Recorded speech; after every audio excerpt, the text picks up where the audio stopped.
This episode is supported by MonsterJoysticks.com. Level up your Raspberry Pi with our all-in-one arcade kit using genuine Sanwa arcade parts. And OneClickPrint.com for your photos on canvas, acrylic, gifts and more. Local craftsmen and global delivery.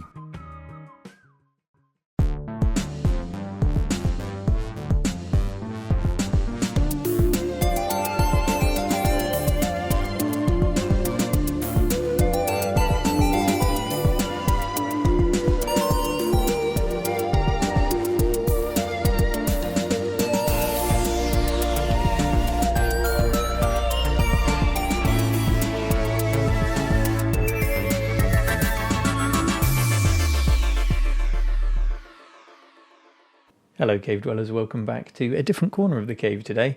This is the mixing desk in the corner where the live streaming is controlled from, with the main cave that you normally see over there.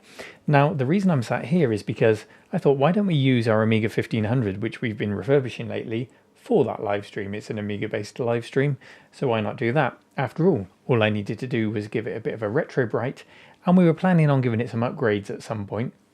But that should be fine to get us through the live stream in its base configuration.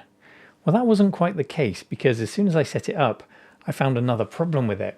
Remember, we've replaced the CPU socket, and now we've got more problems on a computer that was sold to me on eBay as fully working. So this is the game Batman, and as you can hear, you've only got audio coming into your left ear. So clearly there's a problem with the audio, and audio is pretty essential for a successful live stream of Amiga gaming. So let me take you through how I diagnosed the problem, hopefully got it fixed, and have a system that's fit for purpose for this weekend's live stream. No pressure, Neil. Let's get stuck in.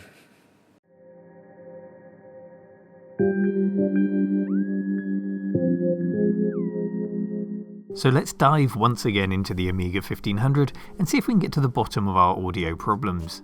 You'll notice a Gotek floppy emulator is now in the 5¼ inch drive bay, and it looks quite nice there.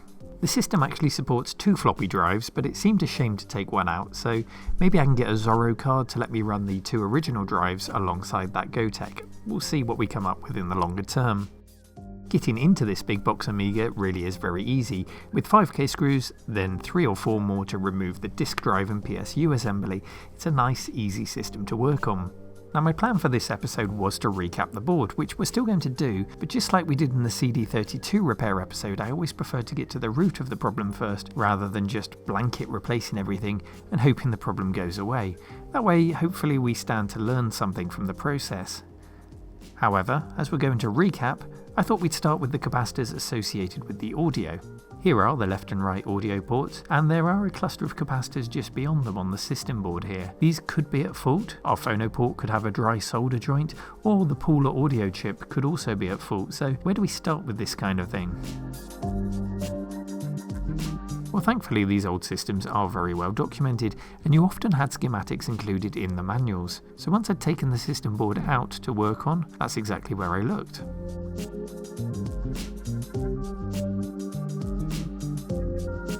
Here is our Amiga manual, and sure enough there are pages and pages of schematics at the back of it, and they're broken down into smaller parts of the system, including a page which is entirely dedicated to the audio hardware.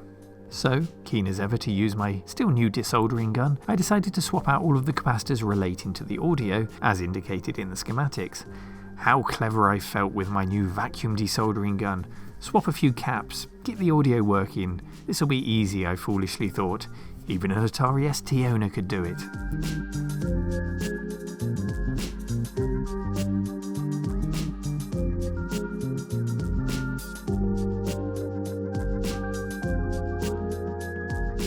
Well, when I came to test it out, that wasn't quite the case. The cable I'm using, by the way, is from Retro Computer Shack, and it takes the video and audio out from any Amiga and then has a SCART plug at the other end. It's very useful.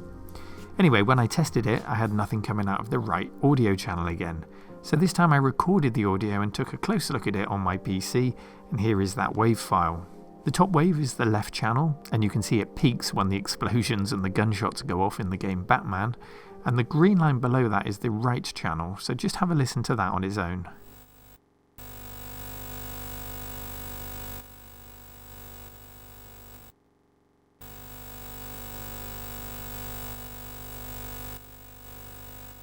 Now perhaps I should have performed this test first, because now I have a listen to it, it's not as if the music is coming through only very quietly, which might suggest a bad capacitor. There's absolutely nothing coming through except perhaps the pulses of nearby interference. And just so you can hear our left channel, here's a bit of audio from that.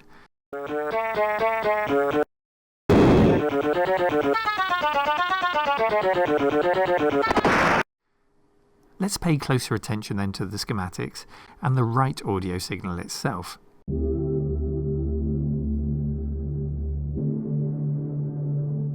Here's Paula. She's the chip in the Amiga responsible for audio and other tasks such as the DB9 joystick and mouse ports on legs 32 to 36. The audio signal leaves Paula on leg 30 on the right channel and 31 on the left. If we follow both of them, they go to the same component. It's shown twice on the schematics so you can follow its logical course, but component U204 is an LF347 amplifier. So the left audio comes from Paula leg 31 into leg 13 of the amp, and the troublesome right audio is from Paula leg 30 going into leg 9 of the amplifier. The schematic then shows beyond that the various resistors and capacitors, which of course we've replaced, through which the amp's output goes, eventually reaching the phono output ports. Let's work through this then, starting at the source of the right audio signal on Paula, and check our traces aren't damaged on the way to the amp.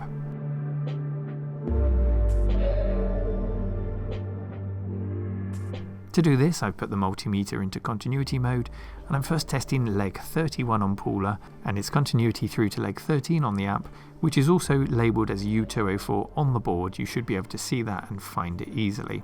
As expected, because this is the left channel, we have continuity and that channel works. But if we swap the probes over now to leg 30 on Paula, the right channel, and 9 on the amp, it's a different story. There's no continuity and therefore there's a break in the trace between the two legs. Our right audio signal, therefore, isn't even making it to the amp from Paula. To fix this, you could, with a very careful eye, follow the trace and try to bridge the break in it, but I'm going to just bypass it entirely and put a new wire in. To do that, I put a blob of solder on the underside of Paula and the audio amplifier on the pins that we want to join. And then we'll connect the two with some nice thin gauge wire wrapping. I'll put a link to that in the description because it's something that's very useful to have in your toolbox. We don't want the wire to catch on anything, so I've routed it across the board and then placed some Kapton tape across it, otherwise I'm bound to accidentally catch it and rip it out. The big question then, has this fixed our problem or do we need to go further into the schematics? Initial results are showing that we have something on that channel now, so let's capture that and have a look at it on the PC. And sure enough, we do now have a signal on the right phono port, so here's what it sounds like. Have a listen.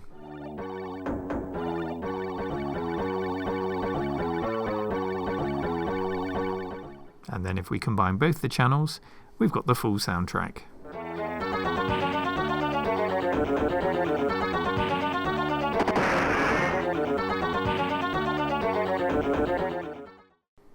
And for reference, here's the before and after. The top two channels here are the before, and the bottom two channels are the after.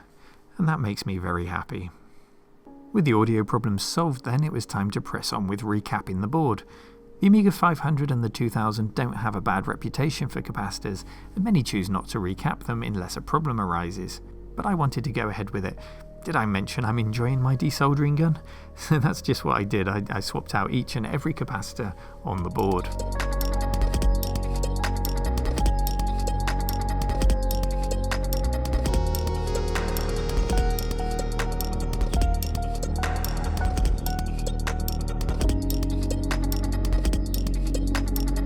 And if you're planning on doing this, I must point out that the ground plane on this board can be very stubborn at times. Getting some of those capacitors out and the holes cleared is a lot more difficult than on other systems I've worked on, so do be patient. Try not to destroy any pads by keeping the heat on them for too long. With the new capacitors in, it still worked, which is good news, and our machine's innards are now very happy.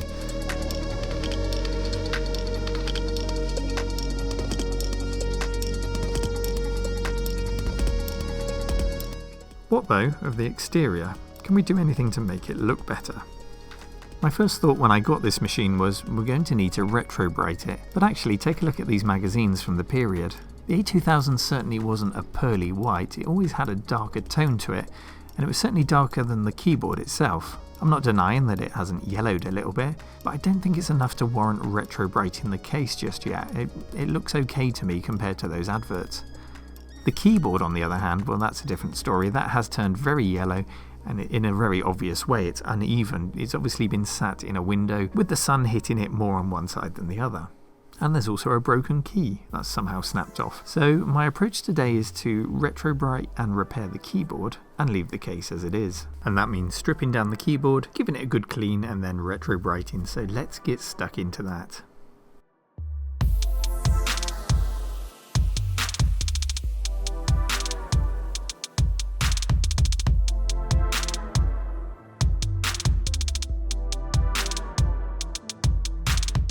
While the keyboard case has yellowed, the keys themselves are actually a really good colour, with the exception of the spacebar, so that also needs fixing up. This keyboard uses rubber domes instead of springs on all but the caps lock key, unless someone has replaced the caps lock dome at some point with a spring. I'm not sure, but it seems to feel and work just fine. And the keycaps themselves are identical to the Amiga 500 keyboard keys in the way that they attach, so if you need to replace some of these keys, that could be a good source for you.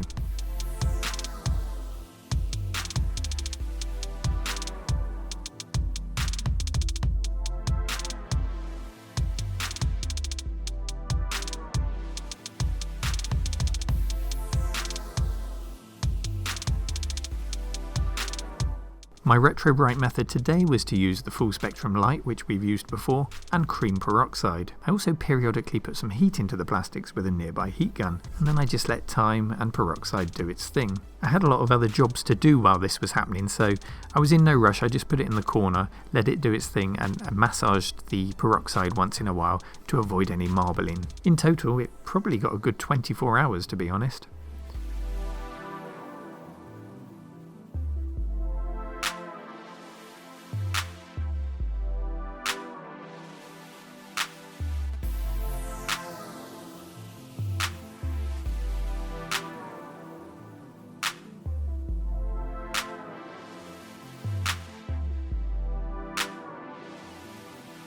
To repair that Alt key, I reattached the back of it with some super glue. There is evidence that it's been glued before, and I could strengthen this by heating a metal stitch into the plastic, but I don't really trust myself not to knock the soldering iron against the side of the key and melt half the key away, so I'm just going with the super glue, which shouldn't be a problem unless I'm pulling the key off the keyboard a lot, which I don't plan on doing.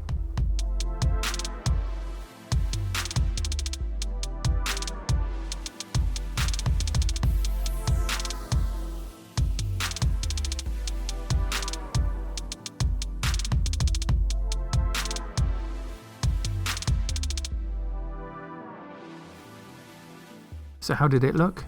Well, here's the keyboard before, and here it is after, looking a lot better, I think.